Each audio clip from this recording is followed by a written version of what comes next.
मोदी सरकार की खराब नीतियों के चलते वो विपक्ष के साथ साथ अपनों के भी निशाने पर रहती है, जिसमें से खासकर पीलीभीत से सांसद वरुण गांधी अक्सर अपनी ही सरकार पर हमला बोलते नजर आते हैं। ऐसे में अब एक बार फिर बेरोजगारी, महंगाई जैसे तमाम मुद्दों पर वरुण गांधी ने सरकार को घेरा है।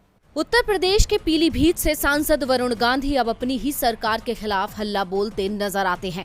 किसानों से जुड़ा मुद्दा हो या महंगाई और बेरोजगारी, वरुण गांधी मोदी सरकार पर निशाना साधने से नहीं चूकते और हर मोर्चे पर बेबाकी से अपनी राय रखते नजर आते हैं।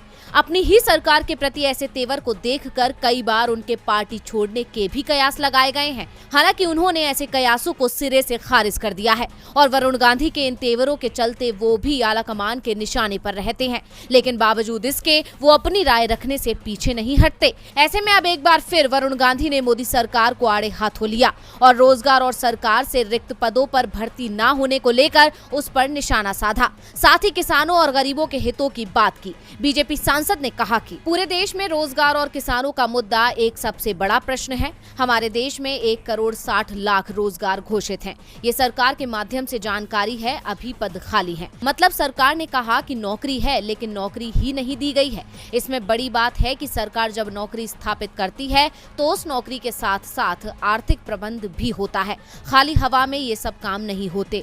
सवाल ये है कि वो पैसे कहाँ गए। इतना ही नहीं, पीलीभीत के सांसद ने कहा कि जिसकी सालाना कमाई 50 करोड़ से लेकर 100 करोड़ रुपए है, उसको लोन आराम से मिलता है, लेकिन जो किसान है, मजदूर है, छोटा व्यापारी है, उसको लोन मिलता है 8%। क्या ये न्यायप्रिय बात है? इसके अलावा उन्होंने यूपी से लगातार आ रही पेपर लीक की खबरों पर भी सरकार पर निशाना साधा। उन्होंने कहा कि उत्तर प्रदेश में 8 ऐसे एग्जाम हैं जिनके पेपर लीक हो चुके हैं। जो पेपर लीक होगा उससे करोड़ों नवयुवक का भविष्य मुश्किल में डाल रहा है।